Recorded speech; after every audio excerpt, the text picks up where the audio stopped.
morning, everyone. This is Karina from Canadian SME Small Business Magazine. Welcome to the Canadian SME Podcast, a podcast for Canadian small and medium businesses. In our podcast, we interview Canadian experts and entrepreneurs to give small business owners access to expert knowledge that helps them grow their enterprises. Our mission is to empower Canadian small and medium enterprises and help them reach a bigger audience through our platform. We want to thank our banking partner, RBC, shipping partner, UPS, and accounting software partner, Xero, for making this initiative possible.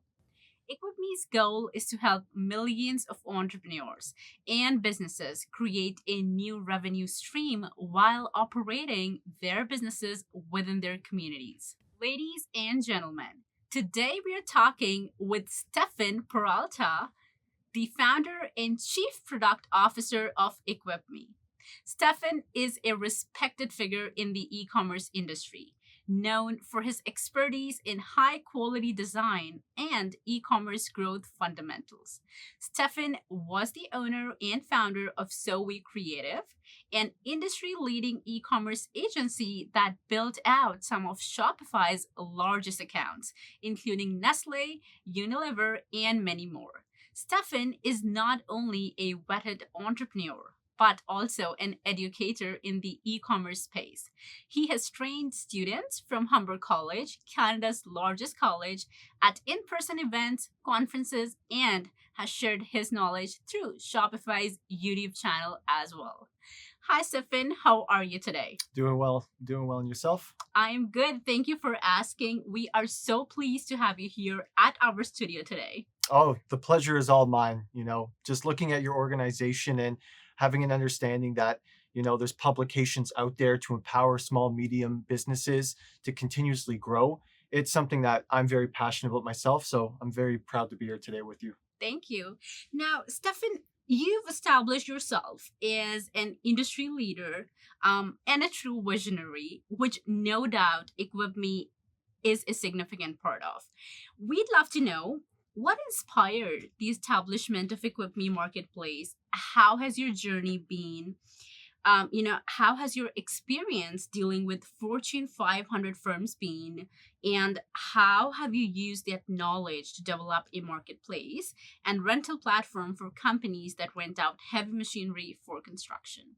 That's a great question. For us at EQPME, let's start off with taking the easiest answer.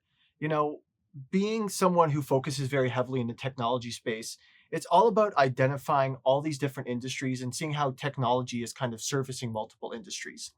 And when we were looking at a very easy way to be able to find and rent equipment, that's where we realized that there wasn't platforms like Turo to rent a car very easily. Instacart or Uber Groceries or Eats to be able to easily get food to your door. Or even, apps like Bumble or Tinder to find your future life partner, perhaps. But when it came to the heavy equipment space, we didn't really see any solutions that really served that small, medium-sized business trying to find equipment very easily. Now, that's the easy answer.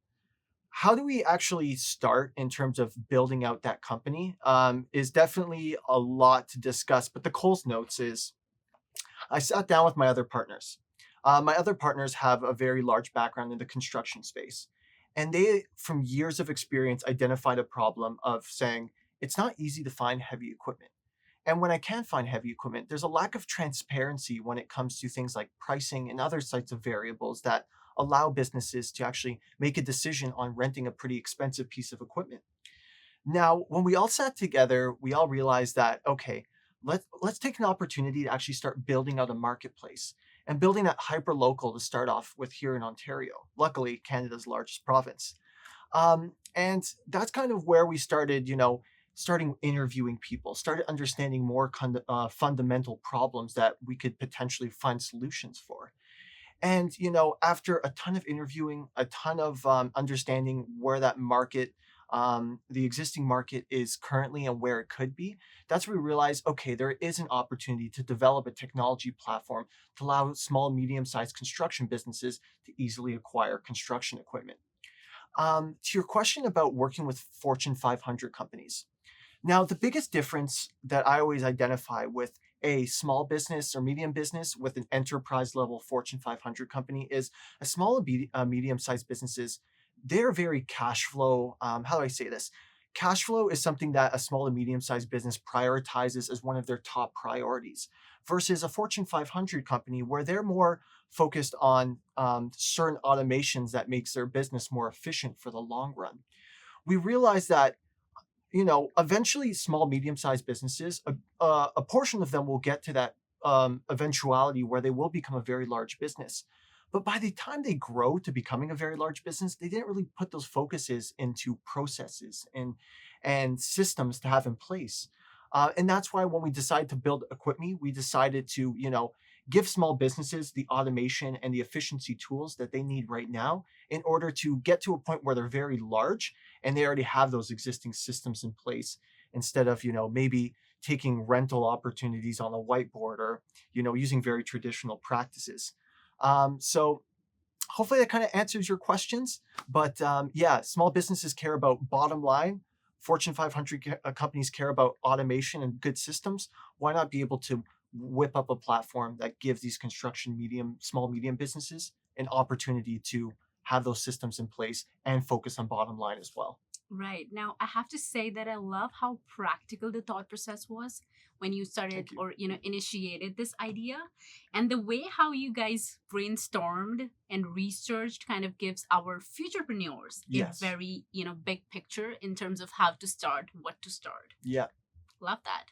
Appreciate that. Now, Stefan, heavy construction equipment is an essential component, of any construction project, from building skyscrapers to construction highways.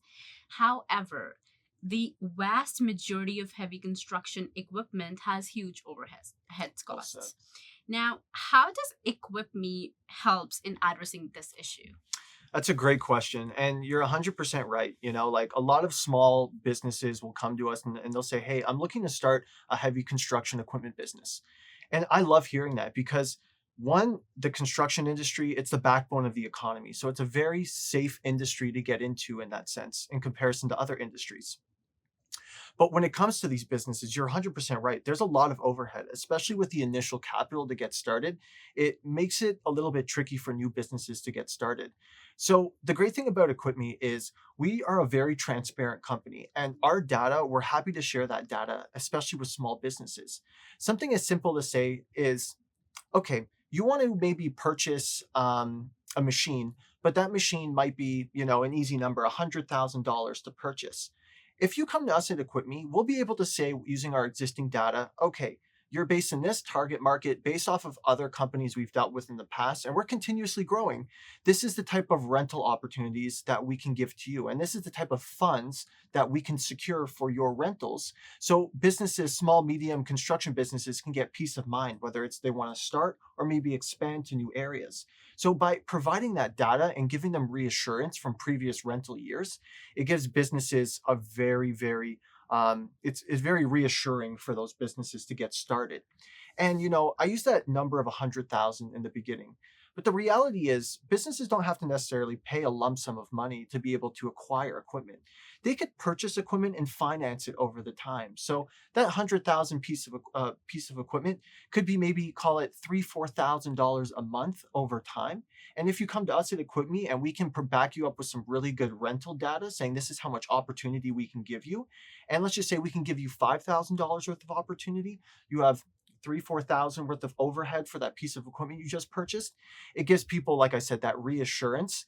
And it allows us to keep their equipment busy. They don't have to worry about cash flow, and it's necessarily a win-win in that sense. So that's how we've been helping a lot of small businesses enter that market.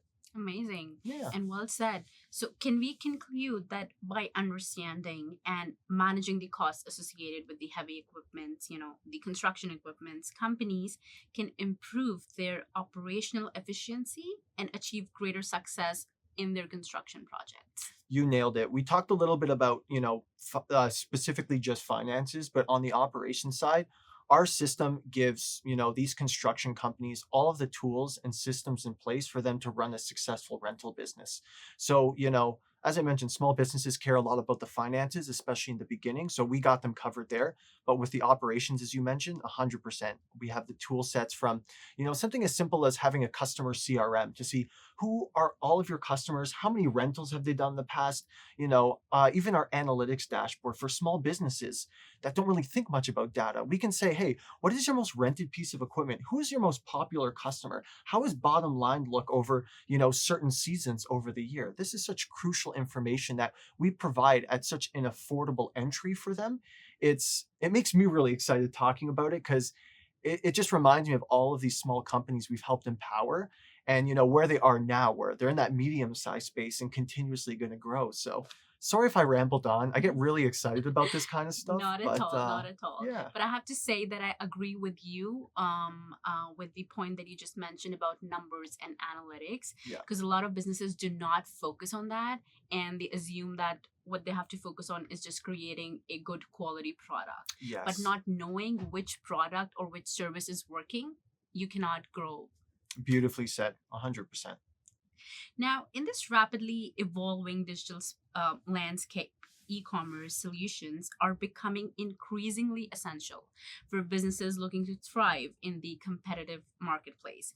Does EQPME provide any sort of e-commerce solutions? And if so, what and how do these solutions aid businesses in? Yeah, 100%. So when we first started off with EQPME, it started off primarily as a marketplace. And today that still is our bread and butter, and that's continuously to grow within Canada and throughout all of North America.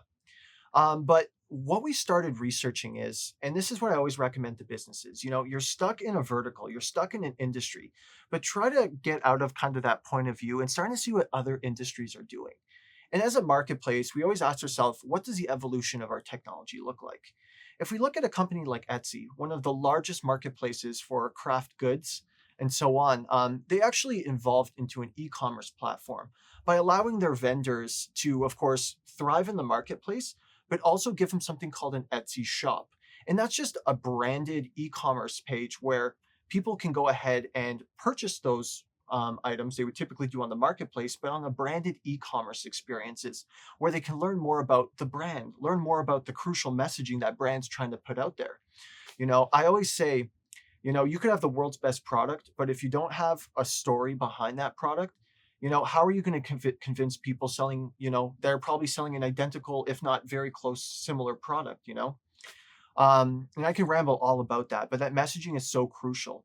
And when we looked at, Etsy and their evolution, we realized, okay, businesses are thriving on the marketplace, but these businesses, especially traditional construction businesses, their brand isn't necessarily their bread and butter.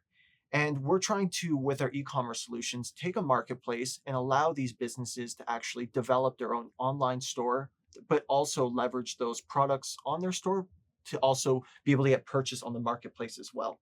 So, our e-commerce solution called EQPME Storefronts has been going very, very well. And, for me, it's the most exciting part is these businesses are getting their brand out there. They're getting their messaging because a lot of these small businesses are family-run businesses. And that's almost the heart of this economy. And being able just to communicate that in a very simple e-commerce experience and, allow customers to purchase like they would typically do, it's a win-win at the end of the day. So I hope that answered your question. But, we look at our e-commerce solution as the quickest and easiest way for any construction rental business to actually start renting online with their brand as a primary focus. And, let them do what they do best, which is get that equipment out to construction businesses to make sure, this life cycle of construction is as seamless as possible. Absolutely. So, I am with you on this. And I have to say that knowing and, letting the industry or let's say your audience know the why behind each service or product that 100%. you're offering is so important. Well said.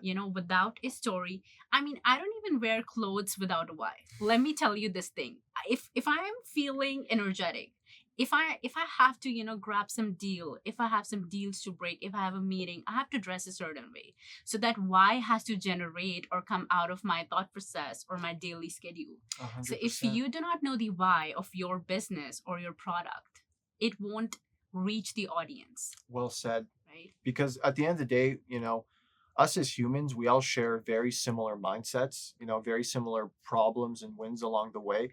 And that why you just mentioned will resonate to an audience that allows you to say, okay, out of these millions of people, maybe a certain segment understands the why that I'm trying to put out into the market and trying to convey that kind of messaging and building that loyal brand, that loyal audience, sorry, along the way. So very well said. Yeah.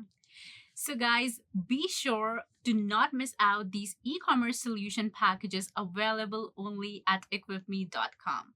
Ladies and gentlemen, we'll be taking a short break and we'll be right back.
On the break, we discussed the various e-commerce solutions that are available on EquipMe. Now, entrepreneurship is an exhilarating journey, filled with opportunities for personal and professional growth, as well as the potential for substantial financial rewards. However, the path to success is often paved with various obstacles. Stephan, what obstacles do you think firms in today's world face the most frequently, and what are the strategies for overcoming those difficulties? Yeah, 100%. The thing about small, medium-sized businesses, for anyone kind of looking to get started into that space, it is a emotional roller coaster. And we could talk about things like supply chains. We could talk things about overhead or trying to reduce that overhead. But I always say when it comes to these challenges businesses are facing, it's more internal in some aspects than external. You know, Running a business or trying to grow a small to medium sized business can be one of the most emotional things anyone can do. And just being able to start a business, and perhaps even bringing a partner or a small group of folks to actually support your questions and your problems and your wins along the way is super critical. So I always recommend small to medium sized businesses. It might not seem the most actionable advice, but it's going to get to a point where you're going to be maybe emotionally burned out from time to time. And not to sound negative, it happens to everyone, but having a support system around you is absolutely critical. I always say, like, if I'm going to start a business again, I'm going to make sure to bring a partner, someone that can, of course, have a complementary skill set, but someone that can also emotionally support myself when times are tough, and vice versa. That is probably so critical, because majority of businesses quit not because primarily bottom line, not primarily because they might have, like I said, supply chain issues in the long run. It's because we want to celebrate, and we want that dream, that North American dream, but we also have to understand that it comes with a lot of sacrifice, and having that support system internally is absolutely critical. And that's kind of more of like an internal reflection. But let's talk more about practicalities. The market has been on the strongest run it's ever been in the last 10 years. But the reality is, things are starting to sustainably even out, and purchasing decisions are starting to get to a point where people would just consume off of like a Facebook ad or an Instagram ad, and now actually start putting thought into their actual decisions. And this is where businesses need to understand, like, that core fundamental reason why they want to bring that service or that product into a market, whether through an e-commerce space, a traditional retail channel, or any other method. And they have to go into that fundamental, the reason why they want to put that product. What is that solution that they're looking to continuously try to solve those problems with? And, getting to that core understanding instead of saying, I'm going to grow, I'm going to introduce more product lines, I'm just going to introduce more business, and just being as reserved as possible and knowing what you do best is a critical mindset that a lot of businesses need to constantly be aware of, because we all want to grow, we all want to grow, we all want to grow. But 90% of businesses that fail, they try growing way too quickly, and they don't, and they lose focus on that core fundamental reason that they started to enter the market, whether it be through that product or service as well. So these are all more mindset, strategies that I'm bringing, but absolutely critical no matter what size of business you're in that sense. So 100%. yeah. These pointers will be of great assistance for the futurepreneurs as well as the entrepreneurs. And correct me if I'm wrong. Don't entrepreneurs treat their businesses as their babies? They do, and it's extremely dangerous. It's extremely dangerous. It's very easy to be emotionally involved in your business. And, whenever I hear my business, is my baby, people have to realize that, businesses are completely different. But if you're in the core aspect of a business to later on exit to get a stronger, financial future, you have to treat your that so-called baby as, that child that you are going to enforce, make sure that studies, make sure it follows the best practices to ensure that one day that child, that business can flourish, whether it be in your hands or someone else's hands. So, whenever I hear that business is my baby, I respect it, because I know it's been 10 plus years. I've started so many businesses. I've had some great wins. I've had some great losses. But once I've kind of detached from that business and look at an external point of view, whether that would be going to a business broker and say, hey, if I were to ever sell my business, what would people want to see in order to buy my business? And they'll say, hey, they're going to look at your financial earnings. They're going to look at your P&Ls. They're going to look at just certain aspects of your business, specifically financially. But you'll say, no, I think I can get more. I'm emotionally attached.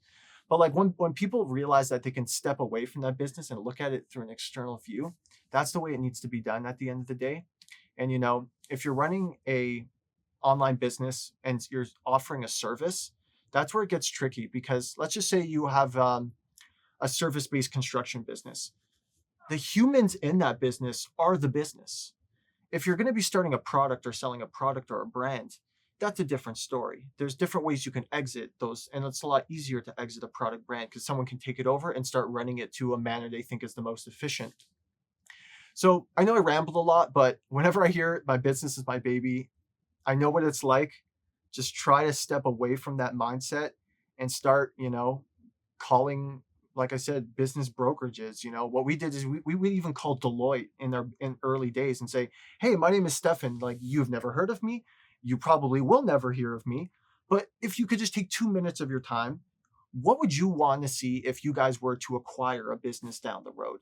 And just getting that answer from an external point of view, especially a massive company like Deloitte, like we did, that was, although it's not our immediate attention, it's great knowledge for us to properly position our business down the road in the event that we do go down an acquisition. So, yeah. Amazing. And that's interesting how you shared the Deloitte part. Yeah. That's really cool. Yeah. And I have to say that you need to have a stronger mindset. The pointers 100%. that you discussed earlier about Yeah. having that mindset. If you do not have it, the strategies won't really work out. 100%. Discipline, and, don't look at everything specifically through your own point of view. Right. Now, obstacles are an inherent part of the journey, be it entrepreneurship, personal growth, or professional development. Stephan, what advice do you have in particular for companies that'll help them succeed in this e-commerce space? Yeah, for sure. So let's talk about starting a business as a small business. There are so many things that you have to take into consideration. There are things like your accounting, there are things like your technologies, there's things like your operations and so on. And it becomes very overwhelming at first. But, let's just say I'm a person that wants to start an online business, and I want to use Shopify to use that business because Shopify, love them. Always will continuously work with them and use them. But long story short, people need to understand when they want to launch a product, a service, a business, it doesn't have to be perfect. In fact, I always use the phrase MVP, minimal viable product. What's the least amount that you need to do in order to start putting your product or your service into the market? Because, everyone has this dream of just building this incredible product or service that they can start selling online. But people need to realize that, the world wasn't built in a day. And, you have to really understand what's the least amount you really need to do as a starting point to get yourself into that market, getting customer reception, and then slowly optimizing based off of how customers are dealing with your online product or service as well. So that's a strategy I always recommend, because like I always take the example of like Microsoft Word. When Microsoft Word first came out, it's still the largest, content editor in the world. The first version of Microsoft Word was absolutely terrible. But the goal was people just need to write on something digitally. So, and that's what they delivered. And that's what people need to realize. Like, you don't need all those bells and whistles, and everything doesn't need to be overly polished. You just need to do the least amount you need to do in order to get into that market and start learning from the market, getting people's feedback. So that's probably the biggest strategy. If there's anything I want you to research after this, it's MVP, minimal viable product. Thank you so much, Stephan, for your time today. Oh, this was absolutely my pleasure. And thank you guys so much for everything you've done and will continuously do as well. Likewise. Thank you, Stephan, for sharing your indispensable insights and journey. Your contributions will be undoubtedly enriched in understanding of the challenges, opportunities, and best practices that entrepreneurs and professionals can apply to their businesses. We really appreciate your presence today. Thank you so much for your time. And like I said before, thank you folks so much for everything you've done and will continuously do. That brings us to the end of another episode full of small business insights. We hope you've enjoyed our podcast, and we encourage listeners everywhere to explore even more on CanadianSME.ca. Thank you for tuning in. Once again, we would like to thank our exclusive banking partner, RBC, our exclusive shipping partner, UPS, and our exclusive accounting software partner, Xero, for supporting this initiative. Please share the podcast and feel free to check out the other episodes. Also, do not forget to subscribe to Canadian SME Small Business Magazine and Indigenous SME Magazine to stay up to date on all our upcoming events and get the top business insights from industry leaders. This is Karina, your host for the Small Business Podcast.